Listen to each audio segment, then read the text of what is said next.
일본의 경제 보복에 맞서 외교전을 펴고 있는 우리 정부는 지난주 세계무역기구 WTO 이사회에서 국제사회를 향해 일본 조치의 부당성을 알리며 일본의 1대1 대화를 공개 제안하기도 했습니다.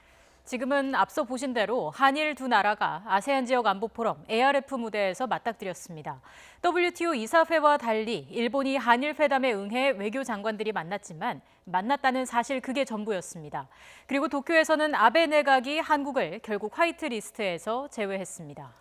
할 일이 많아 보입니다. 당장은 주요 국가 외교장관들이 모여있는 ARF를 국제여론 환기를 통한 일본 압박의 장으로 활용하는 것도 중요합니다.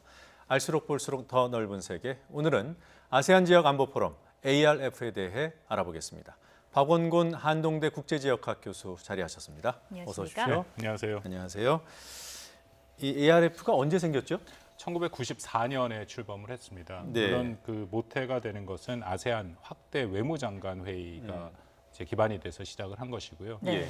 아시아 지역, 아세안 지역에서 그 지역 일종의 그 협의체로서는 상당히 의미가 있고 지금 나온 것처럼 성격 자체가 이 지역 내에 그 정부 간 다자 정치 안보 협의체로 지금 진행이 되고 있고요. 지금 방콕에서 되고 있는 것은 최고 운영 체제 1년에 한 번씩 외교 장관들이 모입니다. 네. 이게 가장 중요한 행사고 거기서 나중에 의장 공동 성명이 나오죠. 그래서 지금 그 일을 하고 있다라고 보시면 됩니다. 네. 네.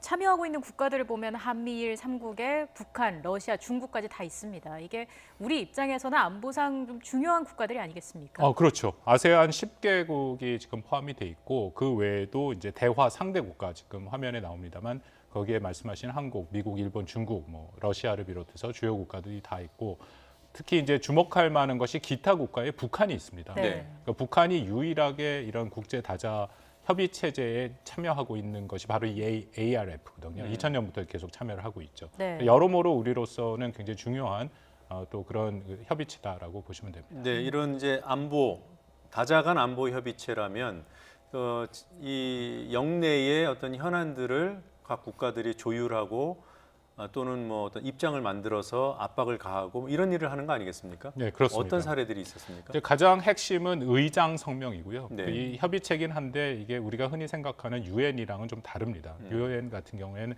이제 안보리 상임이사국이 있어서 강력한 그런 파워를 좀 행사하죠. 제재도 할 수 제재도 있고요. 할 수 있고. 네. 근데 이 ARF에서는 그런 기능은 없고요. 그리고 전원 일종의 합의체입니다. 네. 그래서 모든 그 참여 국가들이 의장 성명을 낼 때 지금 회람을 해서 다 합의가 될 때까지 수정도 하고 그러거든요. 예. 네. 그리고 강제성은 뭐 사실상 없다라고 보시면 되고요. 대신에 상당히 정치적인 큰 의미는 있죠. 예를 들어서 가장 민감한 문제 중에 하나, 아세안 국가라면 이제 남중국해 문제가 있지 않습니까? 네. 거기에 대해서 아세안 국가들이 굉장히 또 다른 입장들이 있는데 직접 참여하고 직접 개입된 국가들도 있고, 근데 지난번에 수차례 서로 간의 의견을 잘 조율해서 남중국해 문제에 대해서 중국을 규탄하는 성명도 나왔고요. 그 이후에는 주로 북한 문제에도 많이 나왔죠. 예. 북한이 예. 특히 2017년 같은 경우에 핵실험과 미사일 실험을 계속하니까 거기에 대해서 규탄 성명도 의장 성명으로 나온 바가 있습니다. 지금 이해가 잘 안 되는 게요. 그 모두 합의할 때까지 논의를 한다 그랬잖아요. 근데 중국도 회원국이고 북한도 회원국인데 본국을 규탄하는 성명에 어떻게 동의를 했을까요? 이제 계속 수정하는 작업을 하긴 하는데 네. 뭐 끝까지 그 수정에서 뭐 예를 들어 지금 말씀하신 것처럼 중국이랑 북한, 특히 북한 같은 경우에는 자국에 대한 것을 끝까지 받아들이질 않죠. 네. 그럴 경우에는 이제 두 가지 방법이 있습니다. 하나는 끝까지 자기는 거기에 동의하지 않았다라고 얘기를 하는 방법이 있고, 아니면 남아서 끝까지 수정을 하고 있는 방법이 있는데, 예. 그래도 뭐 전원 합의체긴 하지만 대다수의 의견이 모아진다면 뭐 결국 한두 명의 얘기까지도 반영되기는 좀 힘든, 그래서 전체적인 의견들이 그 안에 녹아나서 나오는 성명 형태로 보면 됩니다. 물론 그 뒤에는 이제 굉장히 많은 마쿠 작업들이 있어야 되는 거죠. 예. 완벽한 만장일치는 아니군요. 완벽한 만장일치면은 성명이 거의 나올 수가 나오기 없겠죠. 없다라고 보시면 될 알겠습니다. 것 같습니다. 그럼 이번에는 어떨까요? 당장은 불가능할 수도 있겠지만 한국에 대한 일본의 그런 경제 조치들, 그거에 대한 어떤 규탄하는 결의를 이끌어낼 수도 있는 겁니까? 이번에는 그것이 안건으로 올라가지는 않은 거로 제가 알고 있습니다. 왜냐하면 오늘 아침에 이제 백색 국가에 대해서 일본이 배제하는 결정을 했기 때문에 만약 그걸 하려면 미리 우리가 안건을 준비해 가서 그것을 안건을 상정하고 의장 성명에 이제 포함시키려는 아까 말씀드린 그 물밑 작업이 굉장히 그 아주 치열하게 되는 거거든요. 네. 일본은 예. 또 일본대로 반대 작업을 할 거고, 예. 근데 이번에는 그 안건 자체는 지금 되지 않았다라고 저는 알고 있습니다. 네. 지금 G2로 불리는 미국과 중국이 다 ARF에 있어요. 네. 혹시 이 두 나라의 영향력이 어느 정도인지, 그리고 제가 듣기로는 일본의 영향력이 상당하다고 하던데 네. 이 세 나라를 좀 비교해 주시죠. 네, ARF 자체가 제가 말씀드린 것처럼 일종의 합의체고 강제성이 있는 것은 아니거든요. 네. 그래서 ARF 안에 있는 국가들의 어떤 영향력을 아주 명확하게 보기가 쉽지 않습니다. 네. 유엔이랑 비교해서 예를 들어서 유엔은 상임이사국 5개국이 거부권도 행사하고 있으니까 확실한 그런 또 힘을 갖고 있죠. 네. 거기에 비해서는 골고루 퍼져 있다라고 일단 1차적으로 보시면 되고요. 네. 그럼에도 그 안에서 힘의 균형은 불균형은 분명히 있죠. 예를 들어서 아세안 10개국의 아세안의 핵심 국가는 베트남과 인도네시아입니다. 그러니까 국력을 볼 때 인구수라든지 경제 수준을 볼 때 규모를 볼 때 이제 두 국가가 가장 큰 국가죠. 네. 그래서 그 국가들이 좀 목소리를 내는 편이고요. 그리고 나머지에 이제 우리 한국을 비롯해서 지금 말씀하신 중국과 미국은 뭐 당연히 그 안에서 적지 않은 영향력을 행사하고 있고 네. 특히 북한 핵 문제가 아주 첨예하게 됐을 때는 미국이 강력한 그런 또 뭔가의 힘을 좀 발휘해서 네. 그 안에서 2017년 같은 경우에 CBID 얘기까지 나왔거든요. 네. 성명에 포함시키는 그런 작업들을 이끌어갔죠. 그래서 아까 말씀드린 것처럼 합의체 형식을 있긴 하지만 모든 국제 기구가 그렇듯이 그 안에서 또 그런 힘의 역동은 움직이고 있고요. 일본 말씀하셨는데 일본이 전통적으로 아세안 국가들의 영향력이 큽니다. 네. 60년대부터 그들 국가의 이른바 개발협력이라는 그런 이름으로 굉장히 많은 또 그 자금 지원도 했고 여러 가지 네. 기술 지원들을 했거든요. 그래서 지금 예를 들어서 이번에는 이제 태국이 의장국이라서 방콕에서 하는데 가보시면 거기는 일본 차들이 여전히 많습니다. 그리고 일본의 그런 느낌들이 많이 있죠. 그러니까 오래 전부터 60년대부터 아세안에 대해서는 일본이 공을 들였다 그렇게 네. 보시면 됩니다. 네. 한일 갈등으로 좀 집중시켜서 ARF 얘기를 해보겠습니다. 이 무대에서 우리 정부는 뭘 할 수 있을까요? 지금 방금 장면에도 나왔습니다만 이 아세안 플러스 3에서 지금 우리 강경화 장관과 고노다로 일본 외상이 얘기를 했죠. 네. 중요한 국제 무대입니다. 국제 무대이기 때문에 서로 간의 입장을 얘기를 하고 특히 네. 한국의 입장에서는 지금 뭐 일본이 한 100세 국가에 제외하는 것은 그 아주 기본적인 세계 경제의 자유무역의 규범을 훼손한 행위거든요. 아무리 아니라고 하더라도 비관세 장벽을 높인 것이기 때문에 네. 이것은 자유무역의 원칙에 분명히 반하는 그런 일들입니다. 그 예. 부분을 우리 강경화 장관이 명확히 얘기를 한 거고 뭐 고노 수상은 또 일본의 입장을 얘기하는 거고 그런 것을 통해서 이 국제 여론을 환기시키는 거죠. 네. 그래서 좋은 건 아까 잠깐 말씀을 했습니다만 의장 성명에 포함되면 뭐 가장 그것은 상징적인 의미가 큰 그런 상황이긴 하지만 지금 이게 진행되는 상황이기 때문에 거기까지는 좀 힘들다 보고요. 네. 오늘 저녁에 있을 이제 한미일 안보 협의 네. 3개국의 외무장관 회의가 좀 주목된다라고 생각합니다. 네, 지금 말씀해주신 그 한미일 회담 협의 직전에 한미 외교장관 회담이 있고요. 네. 또 그 직전에 미일 회담이 있어요. 예.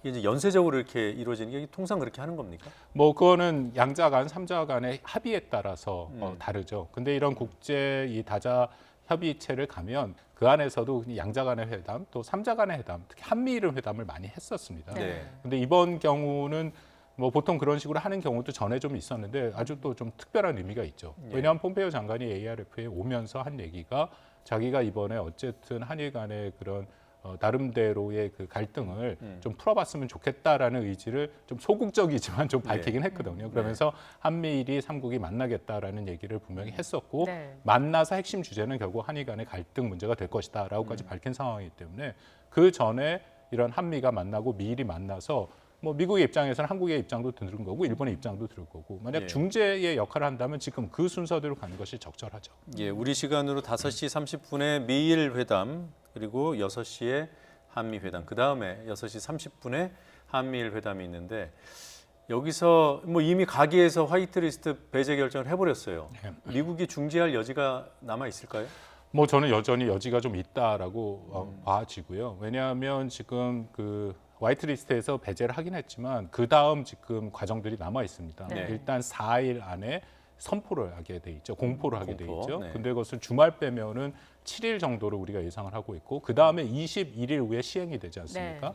그러니까 뭐 우리 입장에서 한국 입장에서 가장 좋은 시나리오는 미국이 좀 더 강력히 중재를 해서 예. 일단 그 공포를 하는 것을 좀 연기를 하거나 지연하거나 그렇게 해놓고 그때 분쟁 조정 협의라는 것을 예. 미국이 했다라고 아사히 신문에서 밝혔는데 일본이 좀 거부했다라고 오늘 뭐 우리 대통령에도 그 발언이 포함이 되지 않았습니까? 그렇죠. 네. 그러니까 일단은 그러면 다 멈추는 거죠. 현재는 확전은 멈춘 상태고 그 상전이 멈춘 상태에서 한일 간에 뭔가 협의를 할 수 있는 그런 장을 또 명분을 미국이 해준다라면은 저는 의미가 있다고 보거든요. 그래서 뭐 일말의 기대입니다. 어느 정도 가능성이 있을지는 저도 좀 의심스러운 부분이 있는데 네. 예. 그럼에도 이번 한미일 오늘 저녁에 그 회담은 또 나름대로 우리가 좀 지켜볼 여지는 있다라고 생각을 합니다. 그럼 미국이 그 제안했다는 분쟁을 일시적으로 중지시키는 그 뭐 그게 뭐 협의라고도 하고 협정이라고도 하던데 네. 그것에 일본이 동의할 가능성이 여전히 있다고 보시는 거네요.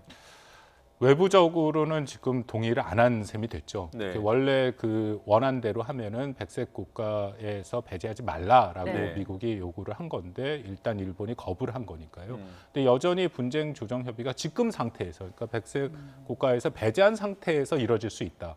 그 협의 자체가 지금 나옵니다만 저 핵심이 일정 기간 동안 새로운 대항 조치를 서로 하지 않겠다. 영어로서 죄송합니다. 이게 스탠드 스틸이거든요. 네. 그러니까 딱 거기서 일단 멈추고 대화를 해보겠다라는 거거든요. 그러니까 백색 국가에 배제한 가기 결정까지는 났는데 거기서 멈추고 그 다음 단계로 나가는 공포하는 것과 시행까지를 멈추겠다. 네. 그렇게 되면은 뭔가 한 일 간에 대화할 여지는 있다고 봅니다. 네. 어떨까요? 중국 같은 뭐 다른 나라의 지지를 이끌어내는 것도 성과일까요? 뭐 그 안에서 지금 굉장히 치열한 외교전이 있는 거죠. 왜냐하면 뭐 강경화 장관도 그렇게 얘기를 했었고, 그래서 그 각국을 상대로 지금 일본의 이 조치의 부당성에 대해서 충분히 얘기를 하고 있고, 네. 뭐 특히 중국이 지금 어떤 입장을 하는지 이번 중국의 그 발표가 좀 나긴 했습니다만 조금 중립적인 입장으로 얘기를 네. 하긴 하더라고요. 왜냐하면 중국도 지금 미국과의 무역 분쟁이 걸려 있고 굉장히 복잡한 문제가 많이 있어서 그렇긴 하지만 네. 만약에 모든 국가, 일본을 제외한 다른 국가들의 그런 일종의 동의와 네. 또 이 부당성에 대한 공감대를 넓힌다면 그건 우리 입장에선 당연히 많이 도움이 되죠.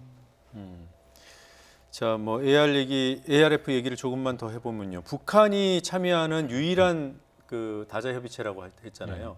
북한이 참여하는 특별한 이유가 있나요? 그 아세안 국가를 한번 보시면 그 네. 국가의 아까 명단이 잠깐 나왔습니다만 대부분이 북한과의 국교를 맺고 있고 또 네. 북한이 대사관을 유지하고 있는 몇 안 되는 국가입니다. 예를 들어서 태국에도 북한 대사관 방콕에 있고요. 인도네시아, 말레이시아에도 있고 말레이시아에서는 사건도 한번 있었지 않습니까? 예. 네. 뭐 뿐만 아니라 싱가포르에도 있고 그런 식으로 아세안 국가는 어떻게 보면은 한국과 남북 간에 좀 중립적 위치를 갖고 있고 그 의미는 다른 모든 국가와는 다르게 어느 정도 북한한테 호의적인 입장을 보이는 그런 또 의미도 있거든요. 네. 그렇기 때문에 아시아 지역 포럼, 리지널 포럼에서는 북한이 2000년부터 참여를 했고 나름대로 공들이고 있는 협의체입니다. 그럼에도 이번에 리용호가 안 왔죠. 외상이 네. 안 왔는데 이번이 그 외상이 안 하는 게 네 번째. 그러니까 거의 왔었다라는 거거든요. 그거는 지금 이제 미국과의 실무 협상에 대한 줄다리기 이제 네. 그런 의미로 지금 안 왔다라는 생각. 그럼 그렇게 지금 미국을 분석이 되고 의도적으로 회피한 거네. 지금 상태에서. 회피를 한 거죠. 예, 폼페이오 장관은 계속 뭐 사실은 방콕에 도착하면서도 리용호를 만나고 싶다 뭐 그런 얘기를 했었는데 네. 예. 지금 뭐 북한에서는 계속 묵묵부답인 그런 상황이 지금 유지되고 있는 것으로 알고 있습니다. 예.